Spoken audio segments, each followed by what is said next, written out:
GST का एक बहुत ही इम्पॉर्टेंट अपडेट 29 अगस्त 2021 को सीबीआईसी ने एक प्रेस रिलीज इशू किया है जिसमें उन्होंने जीएसटी की कुछ इंपॉर्टेंट डेट्स को एक्सटेंड किया है और उन इंपॉर्टेंट डेट्स में एक डेट जीएसटी एमनेस्टी स्कीम की भी है। हेलो एवरीवन, मेरा नाम है Gurpreet Singh Bhalla, husband of a wonder woman and a proud father of a super naughty girl. I am a chartered accountant, a certified indirect tax and GST expert turned YouTuber, having an experience of more than 10 years and founder of YouTube channel Consult Gurpreet. I help individuals and businesses save taxes and manage their finances through my courses, one-on-one consultancies and videos. तो चलिए start करते हैं आज के press release के साथ। तो ये 29 अगस्त 2021 को प्रेस रिलीज इशू किया है गवर्नमेंट ने। इस प्रेस रिलीज में सीबीआईसी ने 3 इंपॉर्टेंट ड्यू डेट्स का एक्सटेंशन किया है। उसके अगेंस्ट में जो नोटिफिकेशंस इशू होने चाहिए थे गवर्नमेंट वो भी ऑलरेडी कर चुकी है। तो एक एक करके देख लेते हैं प्रेस रिलीज में कि क्या क्या डेट एक्सटेंशंस हुए हैं।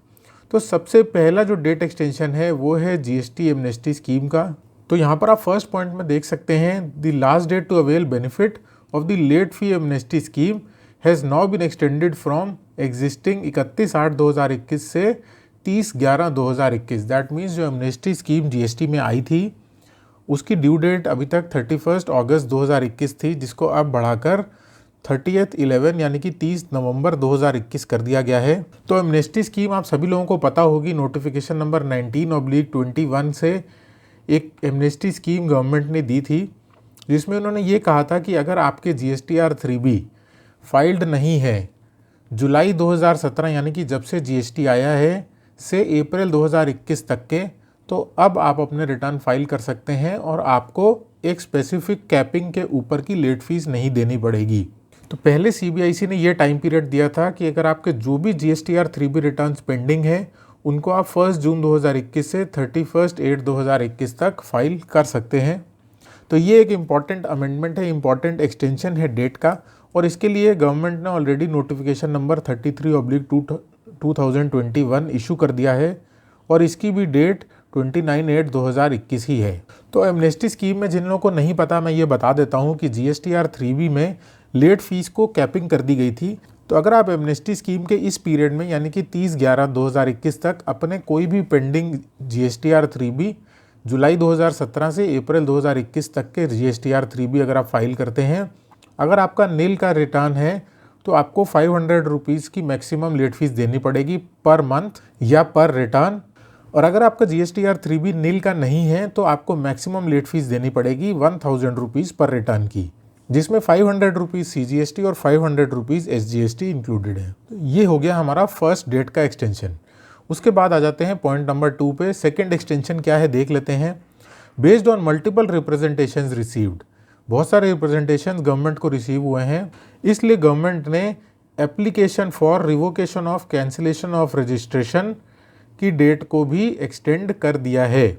अब इस डेट एक्सटेंशन को ध्यान से समझ लीजिए कि एक्चुअली में ये एक्सटेंशन से आपको क्या बेनिफिट होने वाला है। तो बेसिकली अगर आपने अपने रिटर्न्स फाइल नहीं किए थे और नॉन फाइलिंग ऑफ रिटर्न की वजह से आपका GST रजिस्ट्रेशन कैंसिल कर दिया जाता है, तो आपके पास कैंसिलेशन से 30 डेज़ का टाइम होता है कि आप रिवोकेशन ऑफ कैंसिलेशन के लिए एप्लीकेशन फाइल कर सकते हैं, जिसके बिहाफ पर आपका GST रजिस्ट्रेशन वापस रिस्टोर किया जा सकता है। तो अगर कैंसिलेशन के केस में आप application for revocation of cancellation file करना चाहते हैं और वो जो एप्लीकेशन की डेट है, रिवोकेशन फाइल करने की जो डेट है वो फॉल कर रही है 1 मार्च 2020 से लेकर 31/8/2021 तक, तो गवर्नमेंट ने यहाँ पर आपको अपॉर्चुनिटी दी है कि आप ये डेट्स में अगर फॉल कर रहे हैं तो आप अपनी एप्लीकेशन 30/9/2021 तक फाइल कर सकते हैं। मैं फिर से एक बार इस पॉइंट को रिपीट कर रहा हूँ कि 30 दिन के अंदर अंदर, कैंसिलेशन के 30 दिन के अंदर अंदर आपको एप्लीकेशन फॉर रिवोकेशन फाइल करनी होती है। अगर एप्लीकेशन फॉर रिवोकेशन फाइल करने की डेट इन डेट्स में फॉल कर रही है 1 मार्च 2020 से लेकर 31/8/2021 तक, तो आपके पास ऑप्शन है उसको 30/9/2021 तक आप फाइल कर सकते हैं। अगर आपसे अभी तक मिस हो गया है तो आपके पास ये एक वंडरफुल अपॉर्चुनिटी है, अपना GST नंबर वापस से आप रिस्टोर करा सकते हैं। और इस डेट एक्सटेंशन के लिए भी already notification number 34/2021 dated 29/8/2021 issue किया जा चुका है। अब यहाँ पर एक छोटी सी प्रॉब्लम है। मेरे हिसाब से ये जो यहाँ पर दोनों डेट एक्सटेंशंस आपने देखी हैं, इनमें एक छोटा सा लूप होल है, एक कमी है।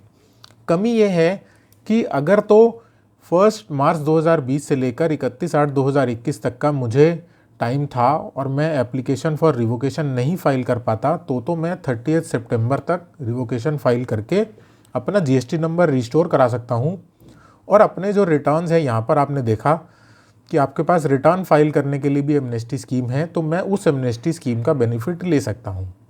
लेकिन अगर मेरे रिवोकेशन की डेट इसके पहले थी और मैं रिवोकेशन नहीं कर पाया और मेरा जीएसटी रजिस्ट्रेशन इस डेट्स के पहले ही कैंसिल हो चुका है, तो अब मेरे पास रिवोकेशन फाइल करने का कोई भी ऑप्शन नहीं है। तो बेसिकली अगर मैं इन डेट्स में फॉल नहीं करता हूँ, तो मेरे लिए जीएसटी एमनेस्टी स्कीम जो पॉइंट नंबर 1 में मुझे डेट एक्सटेंशन मिला है, उसका प्रैक्टिकली मुझे कोई बेनिफिट नहीं है। तो यहाँ पर अगर गवर्नमेंट को एमनेस्टी स्कीम का बेनिफिट सबको देना है, तो रिवोकेशन फाइल करने का बेनिफिट भी सबको देना चाहिए, इस डेट के पहले वाले असेसीज को भी देना चाहिए। बिकॉज अगर साल 2018 में किसी ने अपने GSTR 3B फाइल नहीं किए थे और उसका जीएसटी नंबर उस टाइम पर कैंसिल कर दिया गया था और वो रिवोकेशन भी नहीं फाइल कर पाया, तो प्रैक्टिकली आज ये जो हम एमनेस्टी स्कीम की बात कर रहे हैं, उसका बेनिफिट वो व्यक्ति, वो टैक्स पेयर उठा ही नहीं सकता। तो ये मेरा यहाँ पर एक छोटा सा इसमें रिजर्वेशन है कि बेसिकली अगर आप बेनिफिट देना चाहते हैं, तो दोनों ये जो डेट एक्सटेंशन हैं, पॉइंट नंबर 1 और पॉइंट नंबर 2 की, ये दोनों आपस में इंक्लाइंड होनी चाहिए। ये दोनों अलग अलग मूव कर रही हैं, जिसकी वजह से आधे लोगों को बेनिफिट मिलेगा और आधे लोगों को बेनिफिट नहीं मिलेगा। उसके बाद आ जाते हैं थर्ड एक्सटेंशन पे। थर्ड एक्सटेंशन काफ़ी सिंपल सी एक डेट एक्सटेंशन है, जो कि बेसिकली अलाउ करता है कंपनीज़ के लिए, कंपनीज़ को अलाउ करता है कि आप EVC के थ्रू अपने रिटर्न्स फाइल कर सकते हैं, चाहे वो GSTR 3B हो, चाहे वो GSTR 1 या IFF हो। उसके लिए आपको DSC की रिक्वायरमेंट नहीं है। ये डेट जो थी पहले 31/8/2021 तक के लिए दी गई थी, अब इसको एक्सटेंड करके 31 अक्टूबर 2021 तक दे दिया गया है। तो बेसिकली अगर DSC अवेलेबल नहीं है तो लोगों को प्रॉब्लम आती थी कंपनीज़ का रिटर्न फाइल करने में, तो इसमें इन्होंने 31 अक्टूबर तक का और टाइम दे दिया है कि आप EVC के थ्रू ही कंपनीज़ के भी GST रिटर्न्स फाइल कर सकते हैं। और ये डेट एक्सटेंशन भी नोटिफाई कर दिया गया है, नोटिफिकेशन नंबर है 32/2021 और ये भी 29 अगस्त 2021 को नोटिफिकेशन ऑलरेडी इशू कर दिया जा चुका है। तो ये हैं 3 इंपॉर्टेंट डेट एक्सटेंशंस जीएसटी में जो आपके लिए काफ़ी रेलिवेंट हैं, स्पेशली जो एमनेस्टी स्कीम है। और अगर आपका जीएसटी नंबर कैंसिल हो चुका है तो आप रिवोकेशन फाइल कर सकते हैं 30 सितंबर तक। तो इन दोनों ही स्कीम्स का, इन दोनों ही एक्सटेंशंस का अगर आप बेनिफिट ले सकते हैं तो इसको ले लीजिए, एक्स्ट्रा टाइम मिला है। इस वीडियो में बस इतना ही। अगर आपको वीडियो हेल्पफुल लगा हो, अगर आपको लगता है कि ये वीडियो किसी के काम आ सकता है, तो उस व्यक्ति से इस वीडियो को शेयर करें ताकि उनका बेनिफिट हो सके। क्योंकि जनरली जीएसटी में अगर आप 3B लेट फाइल करते हैं तो मैक्सिमम 10,000 रुपीज़ तक की लेट फीस आपको देनी पड़ती है, लेकिन इस एमनेस्टी स्कीम के अंतर्गत में अगर आप फाइल कर देंगे तो आपकी लेट फीस 10,000 रुपये से घट के 1,000 रुपये पर आ जाएगी। तो अगर आपको लगता है कि किसी भी पर्सन का इससे बेनिफिट हो सकता है तो उसके साथ इस वीडियो को ज़रूर शेयर करें। Thank you so much for watching the video.